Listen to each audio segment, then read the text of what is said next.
So we go to Economics 11, chapter 15, the demand for labor. When we talk about demand for labor, it simply means we need workers. And demand for labor comes from firms. So firms are willing to employ workers and they have the ability to employ workers at a given wage rate. So demand for labor is the numbers of workers firms or employers are willing to employ at a given wage rate. That is what the demand for labor is. Then the demand for labor is always what we call derived demand. Why is the demand for labor a derived demand? It's a derived demand because workers are only employed when their services are needed. So you won't employ me. I won't be here if you don't need me to teach you. So firms will not just employ workers for the sake of employing them. They will be employed based on the fact that their services are needed. That is why the demand for labor is always what? A derived demand. So if the demand for a product is reducing, then it is expected that the numbers of workers needed will also reduce. Do you get the point here? So that takes us to the downward sloping demand for labor curve. Are you there? So the downward sloping demand for labor curve illustrates the inverse relationship between the wage rate and the quantity of labor demanded by firms.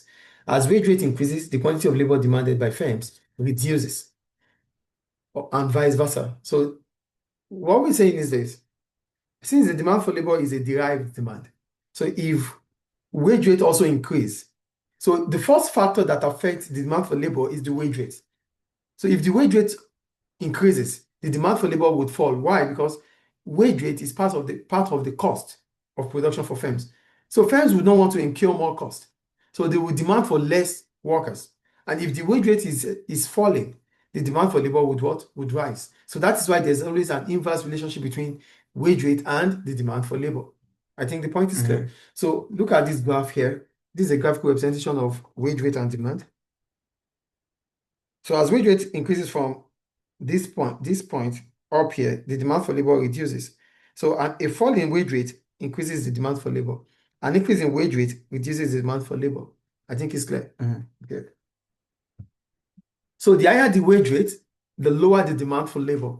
So hence, the demand for labor is downward slope. I think the downward slope is clear there. Any question about that?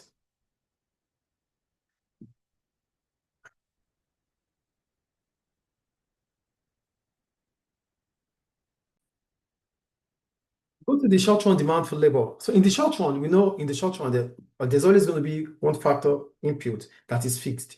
And when it comes to demand for labor, in the short run, capital is fixed. So in the short run, a firm demand for labor is determined by the point where the marginal revenue product for labor equals to the wage rate. That means in the short run, firms will only put demand for labor where the MRPL equals to the wage rate. So this is because firms aim to maximize profit and they hire labor up to the point where the additional revenue generated by an extra worker equals to the additional cost of employing that worker. So firms only employ workers or hire additional worker where the MRPL equals to the wage rate because they want to maximize profit. They want to maximize profit at the optimal level. So if they are employing an additional worker, it simply means the cost of employing that additional worker will equals to the marginal revenue generated from that worker. Do you get the point here? So the short-run labor demand curve is typically downward sloping due to the law of diminishing marginal returns. So this implies that as a firm hires more workers while holding out other inputs constant, like capital, the additional output produced by each worker, the marginal product of labor will eventually decrease. So if firms continuously employ additional worker for the fact that they want to expand and maximize profit, in the short run, it is difficult to adjust capital. So it means equipment or machines that were used in the short run will still be the same, but they can employ additional workers. So if more workers are employed on the same equipment or on the same machine, the output that we produce will start decreasing. That is law of diminishing marginal product. Do you get the point here? There's the law of diminishing marginal product because the extra you continue, the more you put into the fixed capital, the less it will start producing. So if we have a laptop and 3 people can work on this laptop, bringing one more individual to work on this laptop, additional one, it becomes difficult for us to all work at the same time. So that means whatever we produce will start decreasing. That is the point about the law of diminishing marginal returns. I think it's clear there. So what are the analysis of the short-run demand for labor curve? 1, the profit maximization. For profit maximization, firms will seek to maximize profit, which means they need to find the optimum level of labor to employ. So they're just not going to employ workers. They employ workers based on the fact that the cost of employing that worker will be generated from that extra worker employed. So the marginal product of labor itself, MPL. This is the additional output produced by hiring one more workers. So we have our MPL, which is the marginal product of labor, the amount of money spent. That's the additional output on that for employing that worker. So if an individual is employed, whatever it's going to produce is the marginal product of labor. Then we have the marginal revenue product of labor, which is MRPL. For our MRPL, it is MPL multiplied by MR. So marginal revenue multiplied by the marginal product of labor is what we call the marginal revenue product of labor. So this is the additional revenue generated by hiring one more worker. So when you employ additional worker, the output is the marginal product of labor. The marginal product of labor multiplied by the marginal revenue gives us the marginal revenue product of labor. Do you get it? Then we have the marginal expense of labor. The marginal expense of labor is the additional cost of hiring one more worker, which is the wage rate. Then the short-run demand curve itself. In the short run, firms cannot easily adjust their capital stock, which is either machine or equipment. So therefore, the short-run labor demand curve is derived by examining how a firm's profit maximizing level of employment changes in the wage rate as wage rates changes while holding capital in constant. So firms cannot adjust the capital stock, either equipment or machine, at any point in time. So what they are in the short run, they cannot. So the only thing they look into is what? The cost of how they're going to be able to maximize the level of employment. That means whatever adjustment they make, it has to be adjusted with the wage rate. So that is for the short run. Then the downward slope demand curve itself. As firms hire more workers, the marginal product of labor tends to decrease due to diminishing returns. This means that MRPL curve and thus the short-run labor demand curve slopes downward. So if firms employ more workers, it simply means that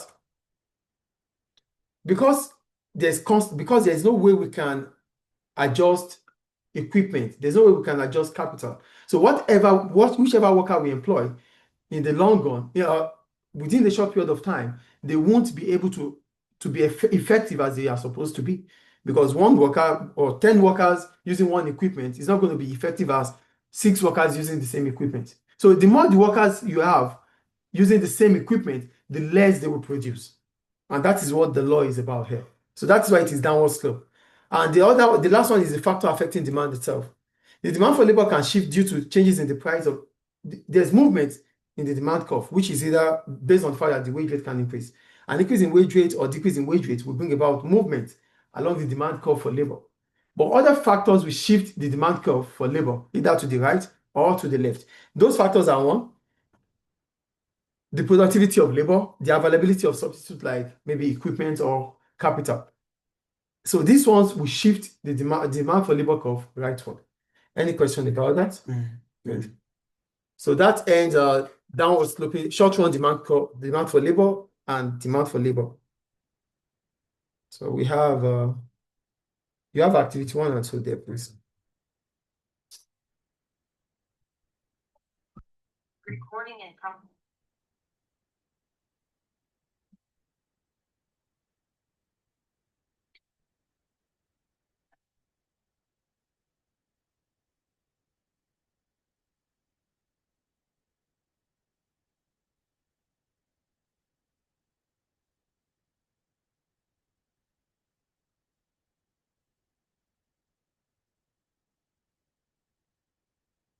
Recording in progress. So go to the short-run demand for labor. So in the short run, in the short run there's always going to be a factor input that is fixed. And when it comes to demand for labor, in the short run, capital is fixed. So in the short run, a firm demand for labor is determined by the point where the marginal revenue product for labor equals to the wage rate. That means in the short run, firms will only put demand for labor where the MRPL equals to the wage rate. So this is because firms aim to maximize.